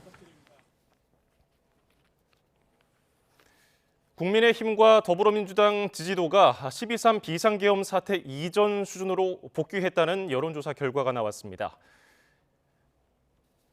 한국갤럽이 지난 7일에서 9일까지 전국 만 18세 이상 유권자 1,004명을 대상으로 조사한 결과 여야 지지도는 국민의힘 34%, 더불어민주당 36%로 집계됐습니다. 직전 조사인 3주 전과 비교해서 국민의힘은 10%포인트 오른 반면 민주당은 12%포인트가 떨어졌습니다. 한국갤럽은 한덕수 전 대통령 권한대행 탄핵소추안 가결과 국회 탄핵소추안 내용 변경 관련 공방, 수사권 혼선과 체포영장 집행 불발 등을 주요 배경으로 언급했습니다. 기타 자세한 내용은 중앙선거 여론조사 심의위원회나 한국갤럽 조사연구소 홈페이지를 참조하면 됩니다. 주말인 내일 서울 도심에서 윤석열 즉각 퇴진 사회 대개혁 비상행동과 자유통일당 등 수만 명이 모이는 집회로 교통 혼잡이 예상됩니다. 퇴진 비상행동은 내일 오후 종로구 동십자 교차로 일대에서 대통령 탄핵 찬성 집회를 열 계획입니다. 자유통일당은 동화면세점 앞 등 광화문 일대에서, 신자유연대는 한남동 대통령 관저 주변에서 탄핵 반대 집회를 진행합니다. 경찰은 교통경찰 160여 명을 배치해서 가변 차로를 운영하는 등 시민 불편을 최소화할 계획입니다. 서울은 오늘 아침 최저기온이 이번 겨울 들어 가장 낮은 영하 12도까지 떨어졌는데요. 낮부터 찬바람이 약해지고 기온도 크게 올라 한파의 최대 고비는 지났다는 분석입니다. 정혜은 기자의 보도입니다. 세차게 쏟아져 내려오던 도심 인공 폭포수가 거대한 얼음 동산으로 변했습니다. 곳곳에 빙벽이 만들어지고 커다란 고드름도 주렁주렁 달렸습니다. 이번 주 북쪽 상공에서 영하 40도에 달하는 강한 한기가 지속해 남하하자 강추위를 견디지 못하고 흐름을 멈춘 겁니다. 특히 서울은 이틀째 최강 한파가 이어졌는데 아침 기온이 영하 12도까지 내려가며 이번 겨울 최저를 기록했고 체감온도도 이틀 연속 영하 18도 선에 머물렀습니다. 하지만 찬바람의 기세는 낮부터 크게 누그러졌습니다. 오늘은 해도 따뜻하고 좀 바람도 덜 추운 것 같아서 언니랑 커피 한잔하러 나왔어요. 실제로 낮부터 서울 기온과 체감온도가 크게 올랐는데 전문가들은 한파의 최대 고비는 지난 것으로 분석했습니다. 9일 아침과 낮 그리고 10일 아침까지 서울은 체감온도가 영하 15도 아래에 머물렀습니다. 하지만 찬 공기가 약화되고 있고 일사의 영향을 받으며 10일 낮 체감온도는 영하 5도 안팎까지 올랐습니다. 전일보다 약 10도가량 높은 수준으로 한파의 최대 고비는 지났다고 볼 수 있습니다. 특히 주말 낮부터 영상권을 회복한 뒤 휴일에는 아침과 낮 기온 모두 예년 기온을 되찾을 전망입니다. 다만 서해안에서는 해상과 대기의 기온차로 인해 주말 사이 눈구름이 조금 더 만들어지겠고 다음 주에는 중후반 또 한 차례 강한 한기가 남하하며 강추위와 서해안 눈이 이어질 가능성이 있습니다. 중계부에서 나타나고 있는 기온 예보들도 그에 따라서 조금씩 변동될 가능성은 있지만 기본적으로 기온이 낮아지는 원인은 대기 상부부터 우리나라 쪽으로 내려오는 찬 공기의 루트가 열린다. 기상청은 다음 주 1년 중 가장 추운 시기인 절기 대안을 앞두고 또 한 번 기온과 날씨 변화가 커질 수 있다며 각별한 주의를 당부했습니다. YTN 정혜윤입니다. 폭설과 강풍에 마비됐던 제주공항 항공기 운항이 재개됐습니다. 눈이 잘 내리지 않는 해안 지역은 폭설에 교통사고와 낙상사고가 잇따랐습니다. 고재영 기자의 보도입니다. 비행기가 승객을 태우고 활주로를 힘차게 달려 하늘로 날아오릅니다. 폭설과 강풍으로 무더기 결항했던 제주공항을 이른 아침부터 항공기들이 부지런히 오가합니다. 강풍과 급변풍특보가 해제되는 등 날씨가 좋아지면서 이곳 제주공항은 항공기 운항이 재개됐습니다.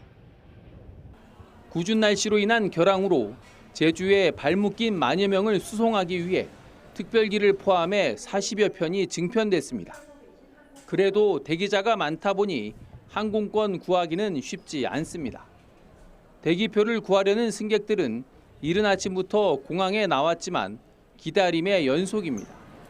아침 일찍 여기 와보니까 또 지금 11시 20분까지 대기를 가능하다고 그래서 지금 대기를 지금 예약해놓고 지금 기다리고 있습니다. 칠순을 맞아 가족여행 왔다가 결항으로 하루를 더 보낸 할머니는 어렵게 표를 구한 소감을 이렇게 표현했습니다. 아유 막 짜릿하고요.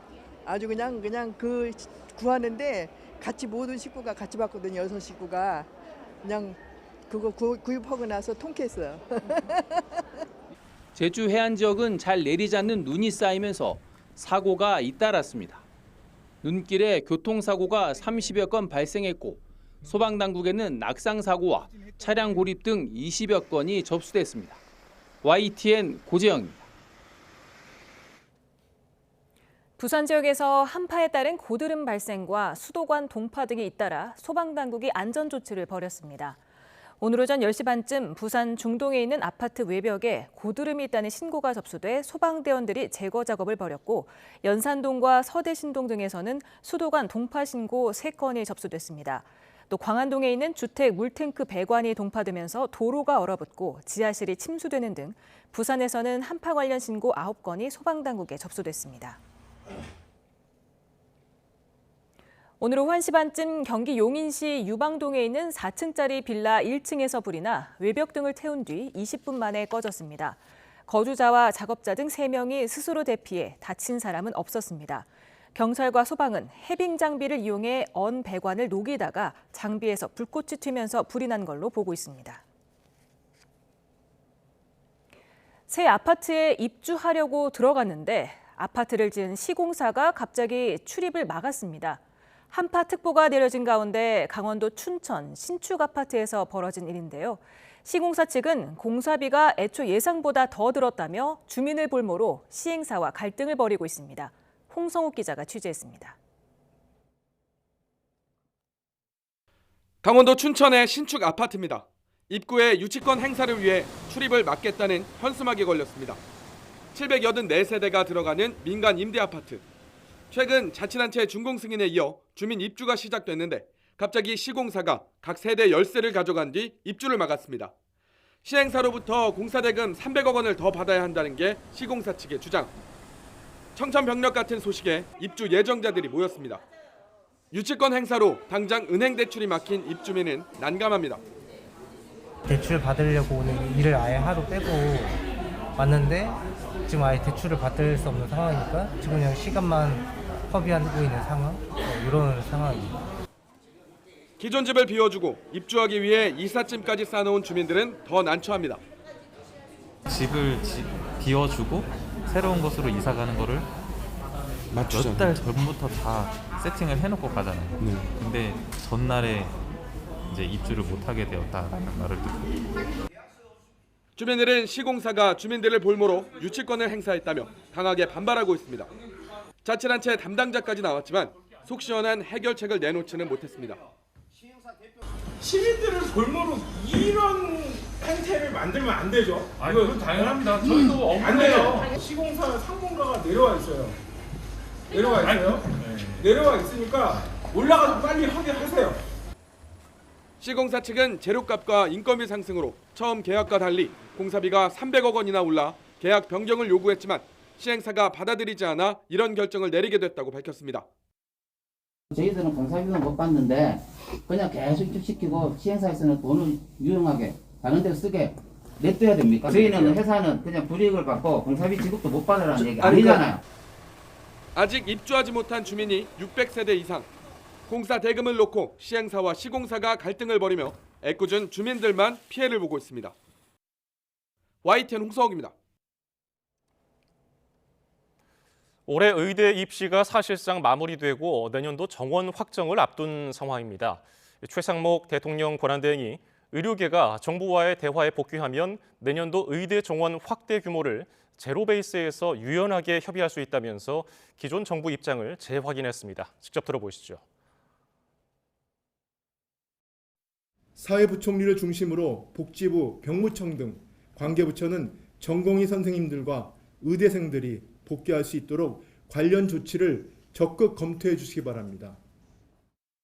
정부는 의료계의 대화 참여를 다시 한번 제안합니다. 정부는 의료계가 대화에 참여해 논의해 나간다면 26년 의과대학 정원 확대 규모도 제로 베이스에서 유연하게 협의할 수 있을 것입니다. 수급 전망과 함께 대다수의 학생들이 24년에 수업에 참여하지 못한 점, 각 학교의 현장 교육 여건까지 감안하겠습니다.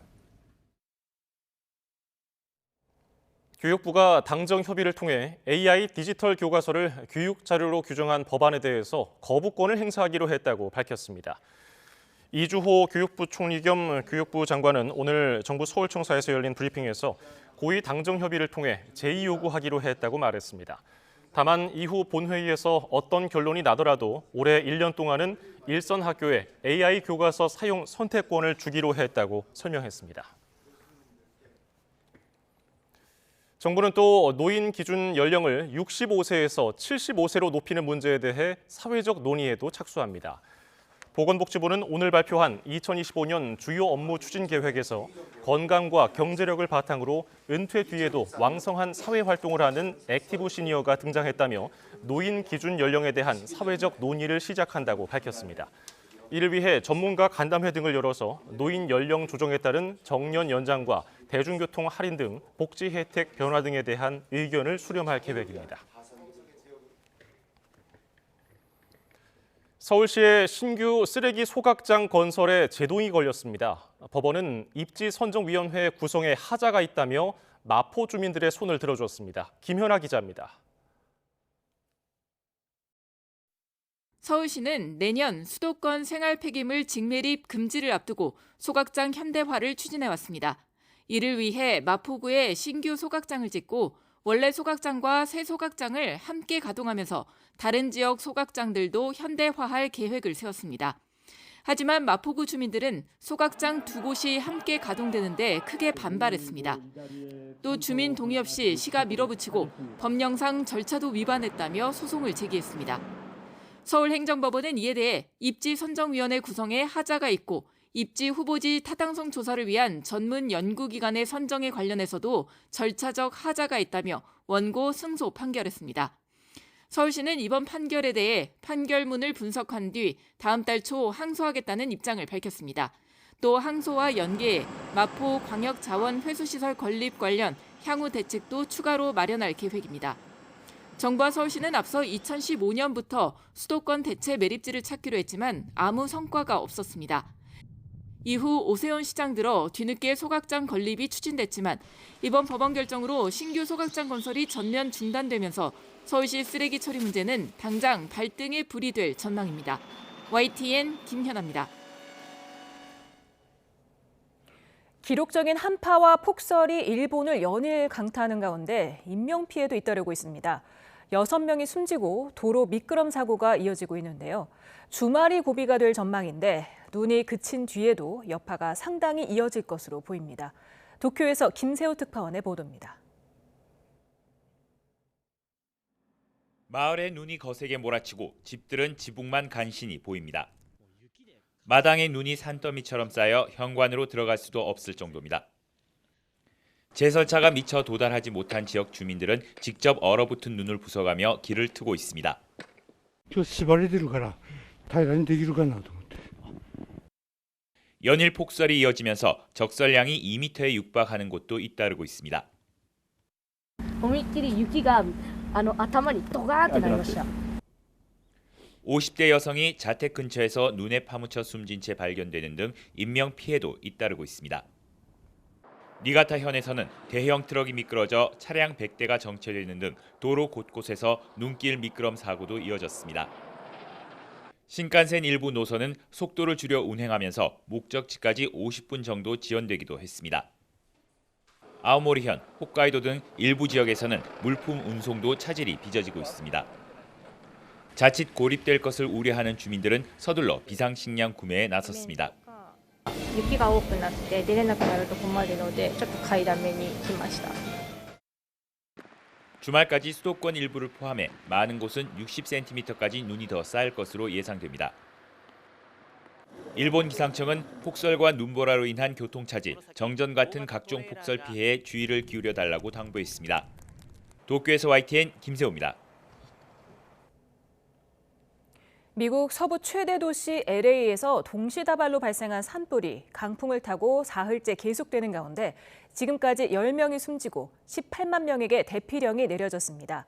LA 소방국장은 강풍이 진화 작업을 어렵게 만든다며 서부 해안의 부촌 퍼시픽 팰리세이즈에서 발생한 산불은 LA 역사상 가장 파괴적인 자연재해라고 말했습니다.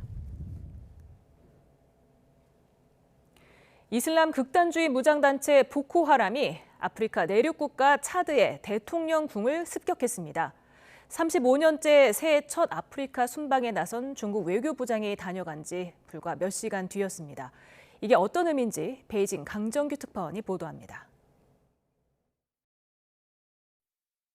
현지 시각 저녁 7시 45분 중앙아프리카 내륙국가 차드의 대통령궁 앞 갑자기 나타난 괴한들이 외곽 출입문 초소를 뚫고 안으로 뛰쳐들어갑니다.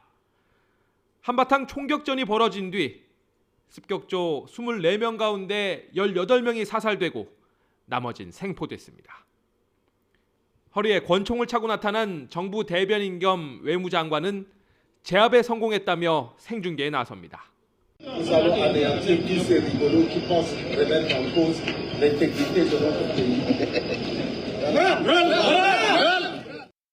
아프리카를 순방 중인 중국 왕이 외교부장이 다녀간 지 불과 몇 시간 뒤에 벌어진 일입니다. 현지 매체들은 이슬람 극단주의 무장단체 보코하람을 배후로 지목했습니다. 2014년 보코하람의 현지 중국 기업 공격에 이어 2020년부터는 중국이 나이지리아의 대테러 전쟁에 무기를 공급하면서 서로 악연을 쌓아왔습니다. 특히 2021년 탈레반의 아프가니스탄 정권 탈환에 고무된 보코하람은 아프리카 각지에서 무장투쟁 수위를 높이고 있습니다. 중국의 아프리카 외교는 물론 1대1로 인프라 건설 투자에도 악영향을 주는 요인입니다. 乍得和平稳定局面不会受此次事件的影响。王毅外长已圆满顺利结束对乍得的访问。 지난 연말엔 시리아마저 이슬람 반군에 전복되면서 중국의 중동 정책까지 시험대에 올랐습니다. 새해 첫 순방지로 35년째 아프리카를 선택한 중국 외교수장. 이번엔 무거운 숙제를 안고 돌아오게 됐습니다. 베이징에서 YTN 강정규입니다.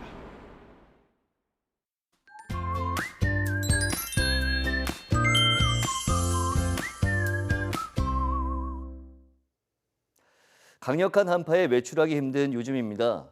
한파는 주말인 내일 아침까지 기승을 부리겠는데요. 한파의 절정은 지났지만 내일도 서울 아침 기온이 영하 8도, 대관령은 무려 영하 19도까지 떨어지면서 무척 춥겠습니다. 다행히 낮부터는 서울 기온이 1도, 광주 3도, 대구 4도까지 오르는 등 영상으로 올라서며 한파가 누그러지겠습니다. 이렇게 추운 날씨에는 체온을 유지하기 위해서 많은 에너지를 사용하게 되는데요. 따라서 주요 에너지 공급원인 단백질을 충분히 섭취하는 게 좋습니다. 또 심혈관 질환의 위험이 높아지는 만큼 오메가3 지방산을 섭취하는 것이 좋고요. 추위로 외출이 줄어드는 만큼 비타민 D를 섭취하는 것도 좋습니다. 그리고 감기에 노출될 가능성이 높은 만큼 비타민 C도 충분히 섭취해주는 게 좋겠습니다. 이미 많은 눈이 쏟아진 서해안과 제주도에는 해기차로 인해 만들어진 눈구름이 계속해서 영향을 주면서 모레까지 눈비가 내렸다 그치기를 반복하겠습니다. 눈으로 인한 추가 피해 없도록 계속해서 주의해 주시기 바랍니다. 내일 그 밖의 지역은 대체로 맑은 가운데 동해안은 무척 건조한 날씨가 이어지겠습니다. 주말 맞아서 산행 가신다면 불씨 관리 잘해주셔야겠습니다. 휴일인 모레부터는 예년 이맘때 겨울 날씨를 회복할 전망입니다. 날씨 캔버스의 김수연, 고은재였습니다. 오늘 뉴스플러스는 여기까지입니다. 잠시 뒤 뉴스퀴어 저녁 8시 뉴스가 방송됩니다. 고맙습니다.